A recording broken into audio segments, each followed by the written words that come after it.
غافر الذنب قابل التوب عميم المن سريع الإحسان هو الذي جعل لنا شهر رمضان شهرا قربت فيه الآمال ونشرت فيه الأعمال رقت فيه القلوب وقلت فيه الذنوب لا تنافسه الأيام وهو من كل أمر سلام فرض لنا في أيامه الصيام وسن لنا رسوله في لياله القيام وأشهد أن لا إله إلا الله وحده لا شريك له وأشهد أن سيدنا ومولانا محمدا عبده ورسوله خلقه أزلا منورا مطهرا داعيا مبشرا نذيرا منيرا وأرسله فاتحا خاتما رحمة ووسيلة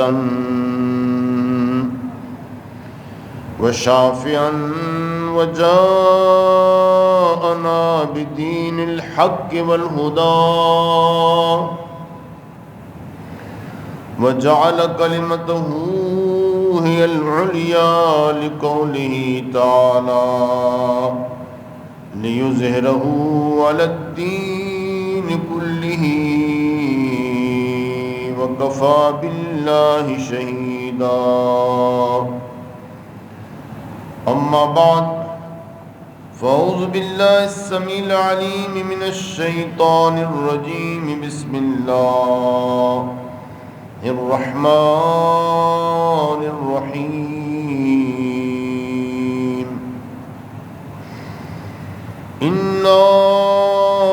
أنزلناه في ليلة القدر وما أدراك ما ليلة القدر ليلة القدر خير من 1000 شهر وقال النبي صلى الله تعالى عليه وآله وسلم من صام رمضان إيمانا واحتسابا غفر له ما تقدم من ذنبه وقال النبي صلى الله تعالى عليه وآله وسلم الجمعة حج المساكين صدق الله وصدق النبي صلى الله تعالى عليه وآله وسلم ہزار بار بشویم دہن ز مشک و گلاب ہنوز نام تو گفتن کمال بے ادبیست. حضرات عزیز احترام، معزز سامعین، عزیز بزرگوں، ماہ رمضان مبارک کا یہ آخری جمعہ، جس کو عرف عام میں جمعۃ الوداع کہتے ہیں، ماہ رمضان کا سب سے بڑا اکٹھ، سب سے بڑا اجتماع اور آخری اجتماع ہو رہا ہے. یہ پیغام کہ اے مومنو، ماہ رمضان تم سے الوداع ہو رہا ہے۔ بندہ مومن ہجر و فراق کے اندر اس کے دل میں ایک حزن و ملال کی کیفیت پیدا ہو جاتی ہے۔ ہجر اور فراق میں اس کے دل کے اندر ایک غم، ایک حزن، افسوس اور محبوب کے بچھڑ جانے کا اور محبوب کے دور ہو جانے کا اس پر ایک ایسی رقت طاری ہوتی ہے کہ جس کی وجہ سے چند لمحے کے لیے اس کے دل کے اندر سوز، ساز اور محبت و پیار اور رقت کی کیفیت طاری ہو جاتی ہے۔ مومنین، مسلین، عابدین قیام اللیل کی جتنے بھی محبوب اعمال ہیں وہ کرنے والے، جن کے بارے میں ارشاد فرمایا اہل اللہ نے کہ رات کی تاریکی بندہ مومن کے لیے ایسی کیفیت اختیار کرتی ہے جیسا کہ ایک پرندہ شام کے وقت اپنے گھونسلوں کی طرف چلا جاتا ہے، اس کو سکون، اس کو راحت ہر لحاظ سے میسر آ جاتی ہے۔ اللہ کے نیک بندے جب رات ہوتی ہے تو اپنے محبوب سے گفتگو کے لیے وہ قیام فرما لیتے ہیں۔ دن کے اجالے میں ہو سکتا ہے کوئی ریا کا شائبہ آ جائے، کوئی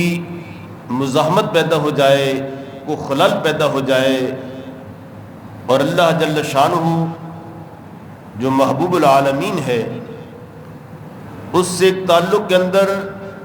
ایک تسلسل قائم نہ رہے، اور نہیں رہتا ہے الا متقفین کے لیے، یا جو چلہ کشی کرتے ہیں، غاروں کے اندر تخلیہ کرتے ہیں، وہ اپنے رب کے ساتھ ایک تسلسل کے ساتھ وہ قائم رہتے ہیں۔ لیکن یہ الوداع بندہ مومن کے لیے نہایت ہی رقت امیز ہونی چاہیے۔ کیوں کہ آج ایک پورا مہینہ تقریباً گزرنے والا ہے، اس کے لیے آئندہ 11 مہینوں کا ایک لاہ عمل وہ تیار کرنا ہے کہ آئندہ جمعات کے اندر اپنے لیل و نہار کے اندر آپ کی کیا کیفیت ہوگی کہ بندہ مومن کی اصل زندگی اور اصل حیات جو ہے اس کی وہ ماہ رمضان کی طرح ہونی چاہیے۔ اللہ تعالیٰ کی ذات نے یہ ٹریننگ دشمن کو مقید کر دیا، وہ صفدت الشیاطین، شیطان ان کو زنجیروں میں جکڑ دیا گیا ہے، قید کر دیا گیا ہے، اور قید ہونے کے ساتھ آپ کے سامنے مزاحمت بہت کم ہے۔ اس مزاحمت کے نہ ہونے کا اثرات آپ یہ نہ سمجھیں کہ اللہ نے مجھے یا میں اپنی قوت کے ساتھ ایسا کر رہا ہوں۔ مزہ تو تب ہے کہ جب ماہ رمضان چلا جائے تو پھر تو چلو 20 تراویح نہیں پڑھتا ہے، رمضان ماہ عشاء کی نماز کی 17 رکعتیں ہی پڑھ کے دکھا دو، پھر پتہ چلے گا تمہیں۔ یہ اللہ کا فضل ہے کہ اس نے وہ رکعتیں بھی پڑھ رہے ہو، 20 اور بھی شامل ہو رہی ہیں، رات کو قیام اللیل بھی ہو رہا ہے، تہجد کی خیرات بھی آ رہی ہے آپ کو، تلاوت قرآن مجید اور خیرات، یہ ساری کی ساری نعمتیں اللہ تعالیٰ کی ذات نے بندہ مومن کے لیے آسانی کی کر دی کہ آپ کا جو ازلی دشمن ہے اس کو قید کر دیا گیا ہے۔ اب مزاحمت نہیں ہے، لیکن جب مزاحمت ختم ہوگی تو پھر آپ چاند رات کو اپنے اعمال کا محاسبہ کریں، کیا کیفیت ہوتی ہے، اور پتہ چلتا ہے کہ واقعی شیطان آزاد ہو گیا ہے، مسجدیں بے آباد ہو جاتی ہیں، بازار آباد ہو جاتے ہیں، وہ قیام اللیل کی وہ کیفیت ختم، اور ایسے محسوس ہوتا ہے جیسے ایک پرندہ وہ پنجرے میں بند تھا، اب وہ آزاد ہو گیا ہے اور وہ اڑتا پھرتا نظر آتا ہے، اس کو پوچھنے والا کوئی نہیں ہے۔ قرآن عزیز حدیث کے اندر ارشاد فرمایا، من صام رمضان ایمانا واحتسابا ایھا الصائم، اے روزہ دارو تمہارے روزے کی کیفیت کیا ہو؟ اللہ تعالیٰ پر ایمان ہو، تم حالت روزہ کے اندر حلال چیزوں کو ترک کر دیتے ہو، کھانا تمہارے لیے حلال ہے، پینا تمہارے لیے حلال ہے، بیوی تمہارے لیے حلال ہے، لیکن تم اللہ کی محبت کی خاطر اس کو ترک کر دیتے ہو۔ اللہ تعالیٰ کی ذات تقاضا کرتا ہے، اے میری محبت کے اندر حلال چیزوں سے بھی اپنے آپ کو علیحدہ کرنے والے، کیا تو حرام اور ممنوع چیزوں سے بھی علیحدہ ہو گیا ہے؟ غیبت کو چھوڑ دیا ہے؟ تم نے دغا اور حرام کمائی سے اپنے آپ کو علیحدہ کر لیا ہے؟ یہ ہے احتساب، یہ ہے روزہ۔ وَاحْتِسَابًا، اور اپنے گفتار، کردار، خیالات، اس کے اندر محاسبہ۔ یہ ماہ رمضان کے روزے رکھنے سے میرے کردار کے اندر کیا تبدیلی پیدا ہوئی، میری آنکھوں کے اندر حیا کس قدر پیدا ہوا، زبان کے اوپر کس قدر ذکر الہی کے کلمات کا اجرا ہوا، اور میرے دل کے اندر جو وسوسے اور خیالات تھے، ایک محشر خیال تھا تمہارا دل، برائیوں کا مرکز بنا ہوا تھا، اب وہ تمہارے دل کے اندر اللہ کی محبت،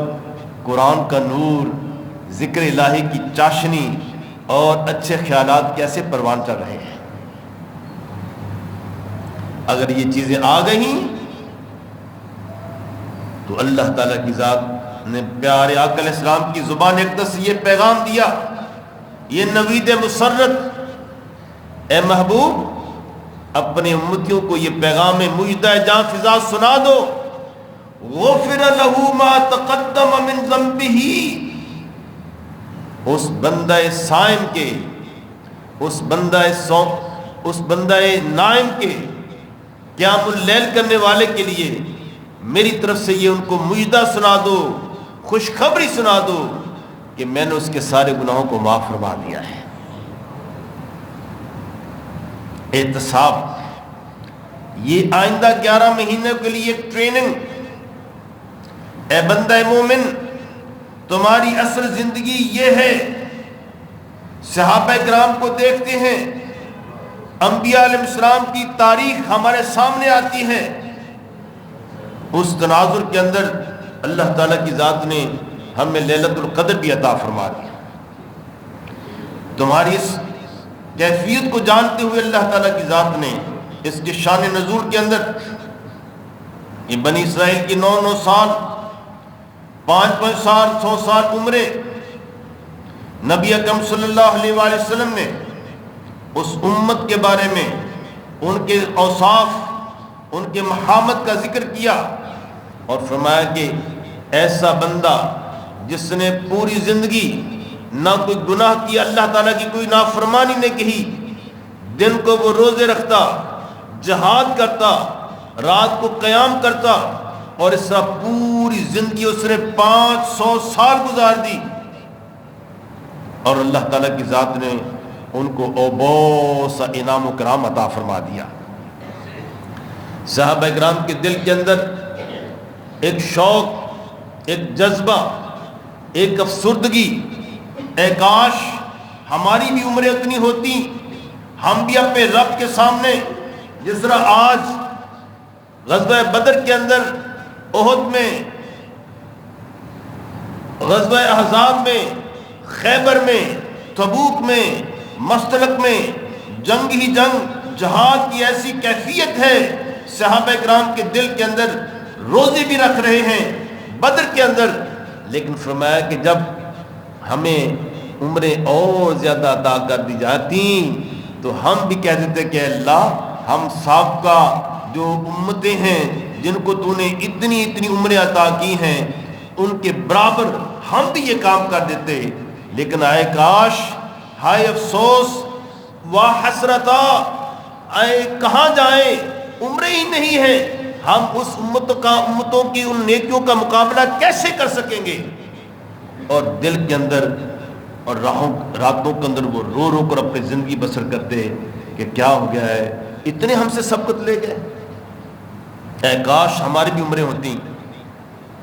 اللہ تعالیٰ کی ذات نے صحابہ کرام کی اس کیفیت کو اور کم عمری کی اس حسرت کو، اس کے اوپر افسردگی کو دیکھا، اور جبریل کو جا کر کہا کہ جاؤ میرے محبوب کی محبوب امت کو یہ پیغام سنا دو، گھبراؤ نہیں، عمریں کم زیادہ نہیں تو کیا ہوا، تم جہاد کا موقع نہیں ملا تو کیا ہوا، ہم تم کو ایک ایسی صورت عطا کر رہے ہیں، ایسا مہینہ دے رہے ہیں، ایسی اس مہینہ کے اندر ایک ایسی رات آ رہی ہے، تم اس رات کی عبادت کر لو گے، اللہ تعالیٰ کی ذات تمہیں 1000 مہینوں کی بات کا ثواب عطا فرما دے گا۔ لیکن افسوس، ہم دیکھتے ہیں کہ ہماری سائیکی، نفسیات کا عالم دیکھو، ہم صرف 27 کی بات کرنا چاہتے ہیں۔ پیارے آقا علیہ السلام نے اس آخری عشرے کا حکم دیا کہ آخری عشرے کے اندر خوب عبادت کرو، خاص طور پر اواخر 7 لیالی، اس رات کی جو آخری آنے والا جو عشرہ ہے، میری طرف متوجہ آنے والا جو عشرہ ہے، اس کی آخری 7 راتوں کو خوب عبادت کرو۔ جزاک اللہ، اللہ تعالیٰ قبول فرمائے، خوب عبادت کرو۔ اور ہم صرف اپنے 5-4 آدمی محلے کے اندر ان کو ٹھیکہ دے دیتے ہیں،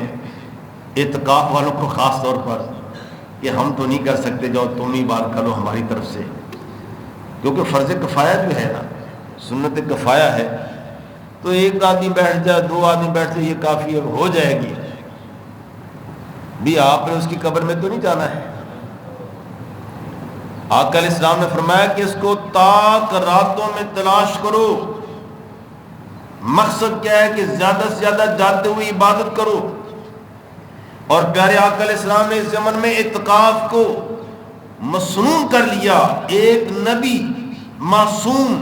امام الانبیاء، لیکن امت کی تربیت کے لیے دیکھو کہ آپ نے خود اعتکاف کیا۔ سیدہ عائشہ سلام اللہ علیہا فرماتی ہیں کہ نبی اکرم صلی اللہ علیہ وسلم جب یہ شہر رمضان شروع ہوتا،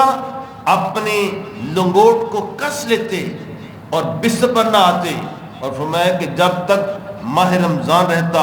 آپ شب باشی اپنے بیوی کو قریب نہ جاتے، باقی تمام رات عبادت میں کھڑے ہو جایا کرتے تھے۔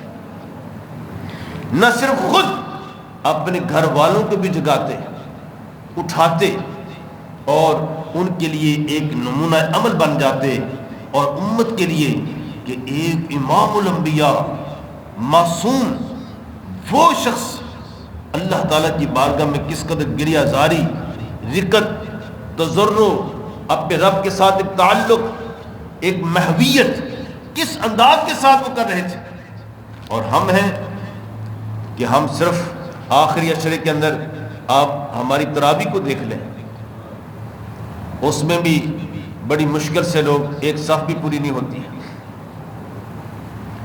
جس رزق کی طرف جا رہے ہو وہ رازق تو اللہ تعالیٰ کی ذات ہے. تمہاری برکات ختم ہو جائیں گی. اس سے اندازہ کرو کہ لوگ اپنے کاروبار کو چھوڑ کر، اہل و عیال کو چھوڑ کر، اپنے دوست احباب کو، اپنے وطن کو چھوڑ کر آخری عشرے میں لوگ جاتے ہیں مکہ مکرمہ اور مدینہ منورہ میں کہ ہم وہاں پہ عبادت کریں گے. اور جب وہ یہاں ہوتے ہیں تو وہ کیفیت کیوں نہیں پیدا کرتے؟ اتنا پیسہ لگا کر وہاں پہ جاتے ہیں، لیکن جب یہاں ہوتے ہیں تو یہ مسجد ویران کا منہ دیکھ رہی ہوتی ہیں. یہ مسجد اس بڑی مسجد کا بچہ ہے، یہ شکایت بھی کر سکتا ہے، اے بیت اللہ، اگر تو نے بھی اللہ کا گھر مجھے بنایا ہے، یہ پاکستان کے اندر یا دنیا کے دوسری جگہوں کے اندر یہ میری عزت نہیں کرتا ہے، لہٰذا اس کی عبادت کو قبول نہ کر. کیا رہ جائے گا پھر ہم کہ تم اللہ کے گھر جو چھوٹے چھوٹے ہمارے لیے جگہ بنی ہیں، اس کی شاخیں جو برانچز یہاں پہ قائم ہیں، ان کو کتنا حق دیتے ہو، اور اس کے لیے پیسہ بھی خرچ ہے، وطن کو خیر بات کیا، کاروبار کو خیر بات کیا، بیوی بچوں کو خیر بات کیا، اور کس طرح جاتے ہو. تو یہ شکایت دیکھ لو کل آنا جائے. تو اس لیے فرمایا کہ احتساب یہ آئندہ 11 مہینوں کے لیے آپ نے ایک لاہ عمل تیار کرنا ہے اپنی ذات کے لیے، قوم کے لیے. اسی انداز کے ساتھ آپ نے محبت کے ساتھ نماز پنجگانہ کا اہتمام. یہ نہیں کہ آپ فرمائیں کہ وہ یؤمنون ببعض الکتاب ویکفرون ببعض الکتاب، یہود کی مثال کہ وہ کتاب کے بعد حصوں پر ایمان لاتے ہیں اور کتاب کے بعد حصوں کا انکار کر دیتے ہیں. ہم ماہ رمضان کے اندر تو اللہ پر ایمان لائیں اور ماہ رمضان کے بعد ہم اللہ کو بھول جائیں. یہ ایک پری کاشن کے طور پر محاسبہ کرنا ہے کہ اور وعدہ کرنا ہے اپنے رب کے ساتھ، اے اللہ جس طرح نے توفیق عطا فرما. پھر یہ بھی دیکھو ان پورے مہینوں کی عبادت کے بعد پیارے آقا علیہ السلام فرمایا کہ استغفار استغفار استغفار کرتے رہو. کیا تم نے روزے کا جو اللہ تعالیٰ کی ذات تقاضا کرے اس کا حق ادا کر دیا ہے؟ ان نمازوں کا جو صحابہ کرام پڑھا کرتے تھے اس انداز کے ساتھ اس کا حق ادا کر دیا ہے؟ اس خیرات کا جو صحابہ کرام اپنے دور کے اندر کتنی قسم پرسی کے عالم کے اندر تھے، وہ پھر بھی کس قدر وہ اللہ تعالیٰ کے راستے کے اندر خیرات، کیا اس کا حق ادا کر دیا ہے؟ کیا تم نے مسلوں کا حق ادا کر دیا؟ کیا فطرانے کے ذریعے سے اپنے غرباء کو اپنے ساتھ شامل کر لیا؟ افطار اور سیر کے ذریعے سے لوگوں کو شامل کیا؟ تو سوال آپ خود محاسبہ کریں. قرآن حدیث کے اندر جو آتا ہے ایمانا و احتسابا، کہ روزہ ایمان کے ساتھ اور محاسبہ کرتے ہوئے، اکاؤنٹیبلٹی شرط رکھ دی گئی ہے قیام کے اندر بھی اور لیلۃ القدر کے اندر بھی. تو ہم دیکھتے ہیں کہ اگر کوئی اب باقی دن رہ گئے کم از کم ان دنوں کا اعتکاف کر لو. ان دنوں کے اندر تاکراتیں آ رہی ہیں، 2 آ رہی ہیں، ایک 27ویں کی آ جائے گی، ایک 29ویں کی آ جائے گی. اس کے اندر تاکراتوں کا آؤ، جو کہ آقا علیہ السلام کی یہ سنت ہے. ترغیب دی صحابہ کرام کو کہ زیادہ سے زیادہ عبادت کے اندر، ذکر کے اندر، خیرات کے اندر اور اللہ تعالیٰ کی بارگاہ میں انہماک و استغراق پیدا ہو جائے، اللہ کی رحمتوں کا نزول ہو آپ کی وجہ سے۔ فرمایا کہ دوسری جو اہم بات، اللہ اکبر، اپنا محاسبہ کریں۔ نبی اکرم صلی اللہ علیہ وسلم تشریف لائے، جمعہ کا دن ہے، ابھی پہلی 4 تو کے درجے تھے، 4 سیڑھیاں تھیں، بڑا ممبر تھا آپ کا۔ تشریف لائے اور پہلے سیڑھی پہ قدم رکھا، جاء جبریل، جبریل علیہ السلام حاضر ہو گئے اور کہا یا رسول اللہ، سب پڑھو صلی اللہ علیہ وسلم، جس شخص کے والدین بوڑھے ہو جائیں اور وہ اس کے بڑھاپے کے اندر اپنے والدین کی خدمت کر کے جنت کو حاصل نہ کرے، فویل وہلک، اس کے لیے تباہی و بربادی ہو۔ قال النبی صلی اللہ علیہ وسلم آمین، آقا علیہ السلام فرمایا کہ مجھے قبول ہے۔ آقا علیہ السلام نے آمین کہا۔ بے شک تم اہل و عیال میں جا رہے ہو، والدین کہاں ہیں ہمارے؟ ان کے ایصال ثواب کے لیے ہم دیکھتے ہیں کہ الا ماشاء اللہ، کتنے لوگ ان کے ایصال ثواب کے لیے خیرات کرتے ہیں۔ آج تمہاری تمام عزتیں، تمہارا مال و دولت، تمہارے گھر اور بار، یہ تمہارے والدین کی وجہ سے ہے۔ انہوں نے کتنی سیکریفائس، کتنی قربانیاں دی آپ کے لیے، کتنی محنتیں کی آپ کے لیے، کتنی دعائیں کی آپ کے لیے، اور آج اللہ تعالیٰ کی ذات نے آپ کو یہ اعزاز بخشا ہے، آپ اپنے والدین کے لیے کیا کر رہے ہیں؟ اگر بوڑھے ہو گئے تو ان کی کتنی خدمت ہے۔ لڑائی ہو جاتی ہے بھائیوں کے اندر کہ آپ امی کو میں نے 2 دن رکھا ہے، تم نے آپ 5 دن رکھو، میں نے 2 مہینے رکھ لیا، تم اب 2 مہینے رکھو۔ کون جنت حاصل کرنا چاہتا ہے؟ انہی تناظر کے اندر آقا علیہ السلام، جبریل نے کہا یا رسول اللہ، جس کے والدین بوڑھے ہو جائیں اور وہ بڑھاپے کی وجہ سے کام ان کے قوام مضمحل ہو جائیں اور کمزور پڑ جائیں، اس اثنا کے اندر اگر وہ ان کی نوجوان اولاد اپنے والدین کی خدمت کر کے وہ جنت نہ کمائے، یعنی جہنم کی طرف چلی جائے، تو میں نے کہا کہ اس کے لیے ہلاکت و تباہی و بربادی ہو۔ تو آقا علیہ السلام فرماتے ہیں مجھے قبول ہے، میں آمین کہتا ہوں۔ اور دوسری مرتبہ فرمایا کیا؟ فرمایا کہ جبریل علیہ السلام دوسرے سیڑھی کے اوپر قدم رکھا تو آقا جبریل نے کہا یا رسول اللہ، اے اللہ کے رسول،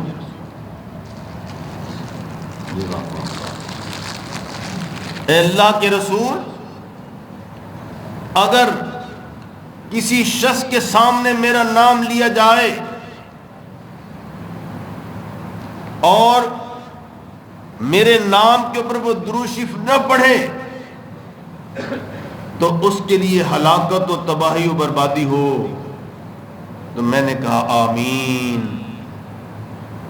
آپ دیکھو کتنے ہم درود شریف پڑھتے ہیں، عصر کے بعد درود شریف پڑھا جاتا ہے، جمعہ کے روز آقا علیہ السلام کا نام آتا ہے، سب پڑھو علیہ الصلوۃ والسلام، فوراً آپ کی زبان سے بے ساختہ نکلنا چاہیے۔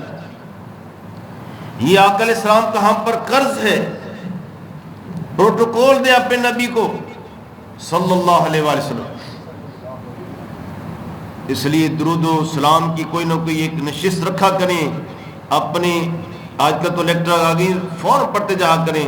100 مرتبہ درود شریف نہیں پڑھ سکتے آپ، اپنے نبی کے ساتھ ایک تعلق۔ اور تیسرا درجے، تیسری سیڑھی کے اوپر قدم رکھا اور فرمایا کہ جس شخص کے پاس ماہ رمضان آیا اور اس شخص نے ماہ رمضان کے روزے نہ رکھے تو جبریل کہتے ہیں کہ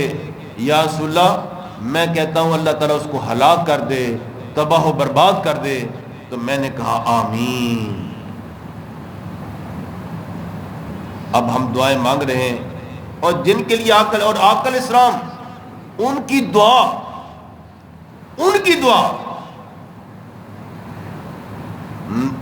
مسجد مدینہ منورہ میں ایک عورت فوت ہو گئی، آپ قبرستان سے گزرے تو قبر کو تازہ دیکھا کہ مما آتا قال یا رسول اللہ صلی اللہ علیہ وسلم فلانۃ و فلانۃ قضا وقضا کا ہم نے یا رسول اللہ وہ ایک عورت تھی فلاں قبیلے کی، رات کافی ہو چکی تھی، کار نبوت کے اندر آپ ہمیشہ کام کرتے رہتے ہیں، صبح تہجد کے لیے بھی اٹھنا تھا، ہم نے کہا کہ آپ کو کوئی موذی جانور یا کیڑا مکوڑا کاٹ نہ لے، تکلیف نہ ہو، اور ہم اس وجہ سے ہم نے خود ہی جنازہ پڑھ کر اس کو دفنا دیا۔ آپ نے اس کے لیے دعا فرمائی، اسی وقت اپنی امت کے لیے کتنے حریص، کتنی محبت کرنے والے، فوراً آپ نے اس کے لیے دعا مانگی، جنازہ بن کے پڑھ دیا گیا۔ جتنے صحابہ اکرام تھے فرمایا کہ مدینہ کے لوگوں جب بھی تم میں کوئی آدمی فوت ہو جائے تو مجھے اطلاع کرو، فرمایا کہ میں اس کے لیے دعا مانگوں گا، تمہاری دعا قبول ہو یا نہ ہو، محمد مصطفیٰ کا دعا مانگے گے تو اللہ تعالیٰ کی ذات اس کو قبر کو بقائے نور فرما ڈالے گا۔ نعرہ تکبیر، نعرہ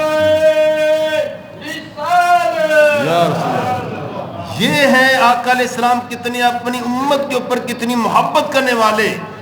لیکن فرمایا کہ ماہ رمضان آیا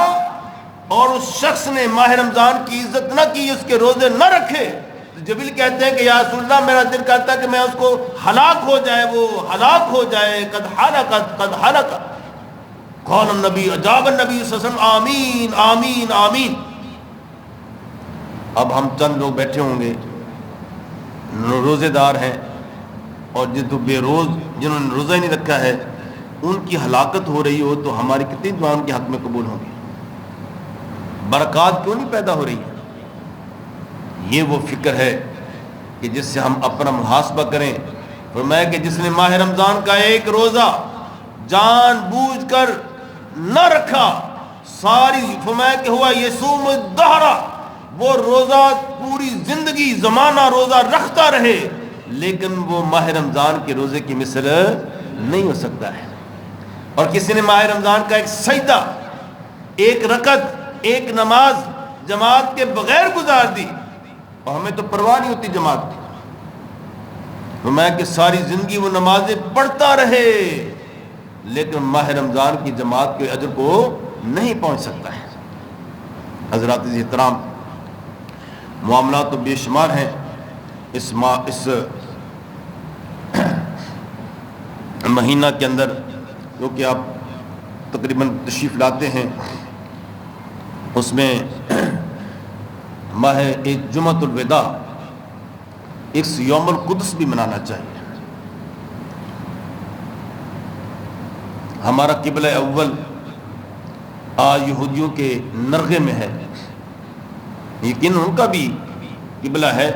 لیکن وہ ہماری مسجد اقصی کو وہ گرانا چاہتے ہیں۔ وہاں پہ مسجد کو منہدم کرنے کے لیے اسرائیلی حکومت اور پورے کے پورے الکفر ملت واحدہ، یہ نہ دیکھو کہ فلاں ہمارا حمایتی ہے، فلاں ملک ہمارا حمایتی ہے۔ آقا علیہ السلام فرمایا الکفر ملت واحدہ، کفر جہاں کہیں بھی ہوگا ملت اسلامیہ کے سامنے وہ ایک جماعت کے طور پر تمہارا مقابلہ کرے گا۔ یو این او کو دیکھ لو، جتنی بھی اسرائیل اور تمام کے تمام کرسچن جتنی بھی حکومتیں ہیں وہ ساری کی ساری اسرائیل کے پیچھے کھڑی ہیں، لیکن غزہ کے مسلمانوں کے پیچھے کوئی نہیں کھڑا ہے۔ آج انہوں نے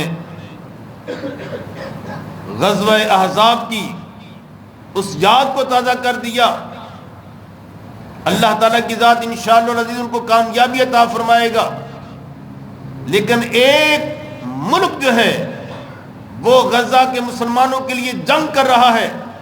اور اس کا نام یمن ہے۔ ہم افواج پاکستان سے اور تمام ممالک کی اسلامی حکومتوں سے گزارش کرتے ہیں کہ تم آپس میں اقتدار کی کشمکش میں ہو، اور اہل نادا تمہارے لیے تو کیا کیا تمہارے نقصان کے لیے لوگوں نے منصوبے بنائے ہوئے ہیں، اور تمہاری جو قوت جہاد ہے اس کو ختم کر کے رکھ دیا جائے۔ کبھی فلسطین کے بارے میں، کشمیر کے بارے میں، کشمیر کا مسئلہ ہی ختم ہو گیا میرے خیال تو، فوج کو تو ضرورت ہی نہیں رہنی چاہیے، کس لیے ہم نے اتنی بڑی فوج رکھی ہوئی ہے، کس لیے انہوں نے لڑنا ہے؟ تو میں افواج پاکستان سے درخواست کرتا ہوں، کشمیر کا قضیہ تو ختم کر دیا ہے، اب عالم اسلام کی فوج بن کر حق کے معنی میں غزہ کے مسلمانوں کے بارے میں تم صدائے احتجاج کو بلند کرو، قوم کے اندر جہاد کا جذبہ پیدا کرو۔ فرمایا کہ جو قوم جہاد کو چھوڑ دیتی ہے اللہ تعالیٰ کی ذات ذلت و رسوائی اس قوم کا مقدر بنا دیتا ہے۔ تو اس لیے یہ تمام کے تمام موضوعات جو ہیں وہ آپ کے پیش خدمت ہیں۔ قرآن رجوع الی القرآن، کہ ماہ رمضان اور قرآن یہ دونوں لازم و ملزوم ہیں۔ ہم قرآن مجید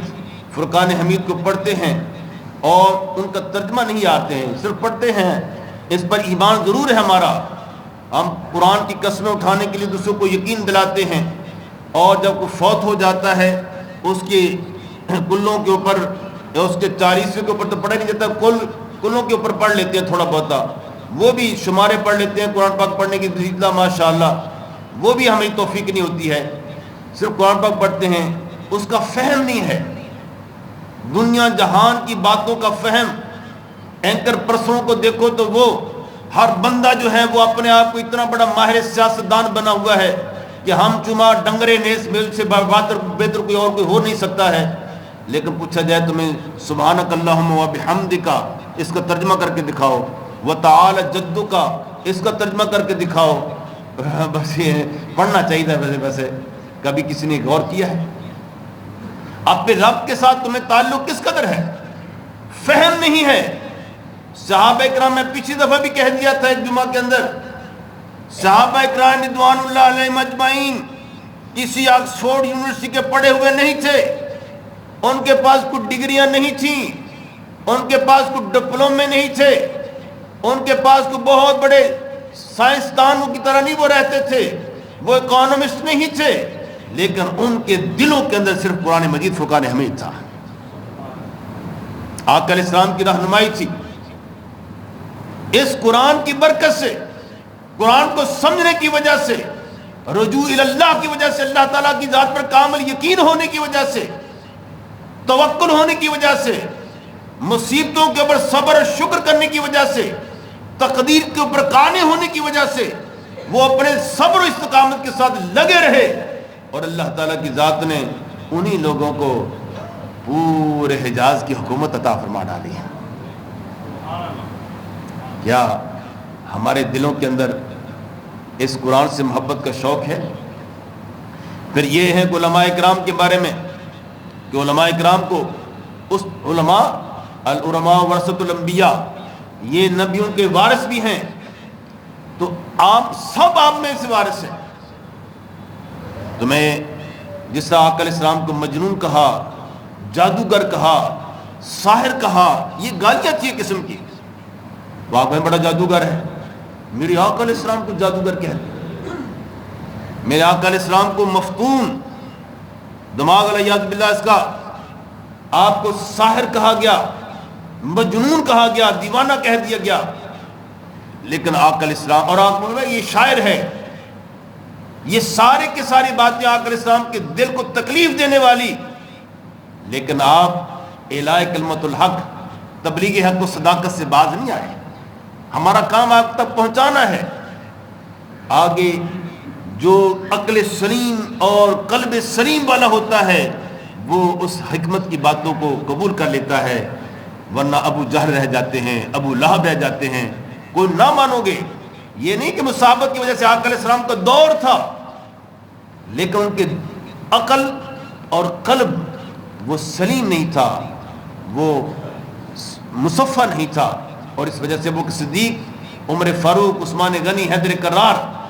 ان لوگوں کے دلوں کے اندر اللہ تعالیٰ کی ذات نے ایمان کی خیرات عطا فرما ڈالی۔ اس لیے آپ محاسبہ کیا کریں اپنا، کیا کہیں میں ابو لہب اور ابو جہل کی طرف تو نہیں جا رہا کہ ایک حق بات میرے سامنے موجود ہے، اللہ کے نبی کا، اللہ کا فرمان قرآن کی شکل میں اور محمد کا فرمان حدیث کی شکل میں ہمارے سامنے موجود ہے، لیکن ہم اس کو قبول نہیں کر رہے۔ کیا وہی سینٹیمیشن تو نہیں ہے؟ کیا وہی تو نہیں انداز ہے ہمارے ساتھ؟ اس لیے پناہ مانگو، اپنا محاسبہ کرو۔ یہ روزہ آپ کو محاسبہ سکھاتا ہے، اور اس کے ساتھ ساتھ عقائد کی اصلاح۔ ہمارے جتنے بھی شادیاں آتی ہیں ان کے اندر کتنا زر کثیر خرچ ہوتا ہے۔ حق مہر کی ادائیگی کا معاملہ آتا ہے تو ہم کہتے ہیں کوئی شرعی رکھ لو، حق مہر کتنا رکھنا ہے شرعی، اور باقی کام شرع کے مطابق ہو رہے ہیں۔ بتاؤ کیا شریعت کے اندر آقا علیہ السلام نے اپنی بیٹی کی رخصتی کیسے کی تھی؟ علی کرم اللہ وجہ کو کیسے دلہا بن کر آئے تھے؟ کیا کبھی شادی کو بھی اختیار کیا ہم نے؟ ہمارے جو چہلم ہیں وہ بھی ایک قسم کے ایک نمونے بن چکے ہیں، یعنی کہ خود و نوش کے اس میں ثقافت پیدا ہو چکی ہے، اور اس میں اللہ رضا الہی اور خشوع و خضوع اور ایصال ثواب کم ہوتا ہے، اور برادریوں کو بلا کر اور ان میں کھانے کے بہترین انواع و اقسام کے کھانے پیش کرنے کے لیے آپس میں ان کی مقابلہ بازی ہوتی ہے۔ یہ شریعت نہیں ہے۔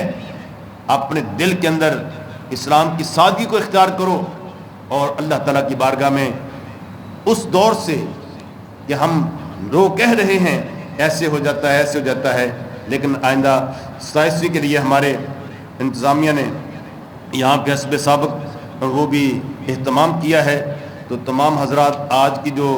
جھولی ہے وہ حفاظ کرام جنہوں نے، تم پڑھ تو نہیں سکتے، کم از کم حفاظ کرام جنہوں نے پورا سال اس قرآن کو اپنے سینوں میں محفوظ رکھتے رہتے ہیں۔ قرآن کا ہم کیا دے سکتے ہیں؟ اور ان کی خدمت ہی کر دیا کریں آپ۔ کتنی کہ حافظ قرآن کی بیچارہ کھڑا رہتا ہے، یہ آقا علیہ السلام کی سنت کو زندہ کر رہا ہے، پیغمبرانہ مشن کو زندہ کر رہا ہے۔ پیغمبر نے قرآن لوگوں کو دیا تھا۔ یہ لوگ اس دور کے اندر چاہے غریب ہیں، جیسے بھی ہیں، امیروں کو تو اللہ ماشاءاللہ ہوتے ہی نہیں ہیں، کون ہیں آپ میں سے کوئی کہتا ہو کہ میرا بیٹا جو حوال میں دین بن جائے؟ بتاؤ نا، کون چاہتا ہے؟ اللہ ماشاءاللہ۔ لیکن آپ کے انجینئر، ڈاکٹر، اکانومسٹ اور کتنے سافٹ ویئر انجینئر، وہ تم کو کیا دیں گے؟ وہ تمہارے لیے تو وہ دعا نہیں مانگ سکیں گے۔ تو کیا فائدہ ہوا اپنی اولاد کے بارے میں اتنا خرچ کرنے کا، اور اتنا کثیر خرچ کرنے کے باوجود آپ دیکھتے ہیں کہ پھر کنگال رہتے ہیں۔